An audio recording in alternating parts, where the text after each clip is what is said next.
पटना से एक बड़ी खबर मिल रही है। देखिए, न्यूज 18 की खबर पर मुहर लग गई है। ट्रांसफर पोस्टिंग को लेकर के गाइडलाइन जारी किया गया। शिक्षा विभाग ने गाइडलाइन जारी किया है। अब सॉफ्टवेयर से ही शिक्षकों का ट्रांसफर होगा। फेज वाइज शिक्षकों का ट्रांसफर किया जाएगा। तो बिहार सरकार ने देखिए शिक्षकों के ट्रांसफर और पोस्टिंग की प्रक्रिया को डिजिटल किया है। इससे प्रक्रिया पारदर्शी और तेज भी होगी। तो सॉफ्टवेयर के माध्यम से ट्रांसफर प्रक्रिया जो है वो पूरी की जाएगी। तो जानकारी मिल रही है फेज वाइज शिक्षकों का ट्रांसफर होगा। ट्रांसफर के आवेदन की स्क्रूटनी के लिए 16 पदाधिकारी प्रतिनियुक्त हुए हैं और 4 चरणों में होगा। बीपीएससी और सक्षमता पास शिक्षकों का ट्रांसफर। कुल 1,90,000 शिक्षकों ने आवेदन दिया है और सभी लोगों का जो है वो सॉफ्टवेयर के जरिए ही ट्रांसफर होगा, यानी कि डिजिटल माध्यम से अब शिक्षकों का ट्रांसफर होगा। इससे होगा क्या, ट्रांसपेरेंसी रहेगी। ज्यादा जानकारी के लिए न्यूज 18 संवाददाता रजनीश हमारे साथ जुड़ रहे हैं। रजनीश, देखिए ट्रांसफर पोस्टिंग को लेकर के गाइडलाइन जारी किया गया है, पूरी जानकारी दीजिए।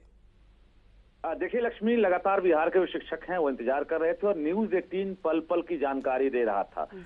जो गाइडलाइन जारी होना है इसको लेकर सबसे पहले न्यूज 18 ने जानकारी दी थी और हमारी खबर पर मुहर लग गई है।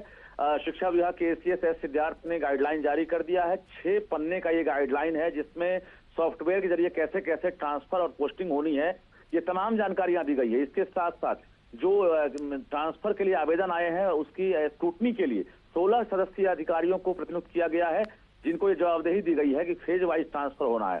सबसे पहले हम बता दें, जो शिक्षक अभी जानना चाहते हैं कि शेड्यूल अभी जारी नहीं किया गया है, क्योंकि ट्रांसफर का पहला फेज का ड्यूरेशन क्या होगा, दूसरा क्या होगा।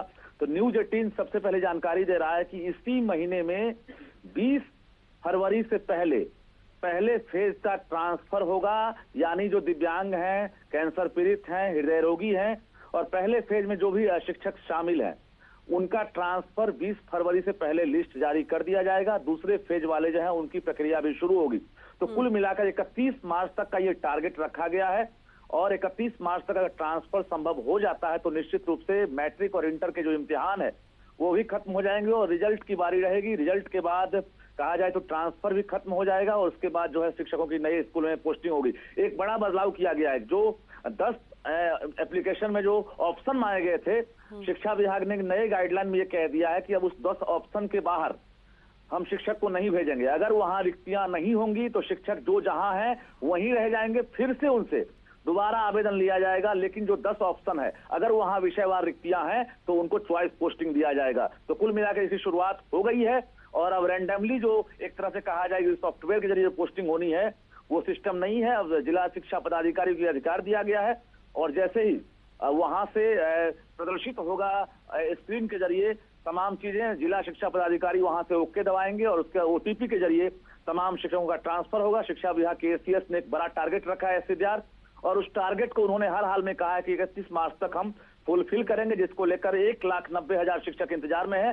जिसमें तमाम जो महिला टीचर जो 400 किलोमीटर 300 किलोमीटर दूर पोस्टिंग उनकी है, सक्षमता वाले हों या बीपीएससी वाले हों, वो प्रभावित हो रहे हैं। तो कहीं ना कहीं बड़ी सौगात बिहार सरकार इस साल देने वाली है और सबसे बड़ी सौगात यही है कि ट्रांसफर की सौगात मिलने वाली है। दूसरी बड़ी खबर यह है कि प्रोबेशन का जो पीरियड है वो भी 1 साल राज्य सरकार ने घोषणा कर दी है। यानी अब इसके बाद जो नई बहाली होगी उन्हें भी अब लंबा इंतजार नहीं करना पड़ेगा। TRE 3 वाले हों या TRE 4 वाले हों या अन्य आयोग से बहाल जो कर्मी है उनके लिए। लक्ष्मी, बिल्कुल रजनीश, तो ये बहुत बड़ी खुशखबरी है शिक्षकों के लिए। बहुत धन्यवाद आपका इन तमाम जानकारियों के लिए। तो ट्रांसफर पोस्टिंग को अब डिजिटल किया गया है जिससे कि पारदर्शी रहे प्रक्रिया।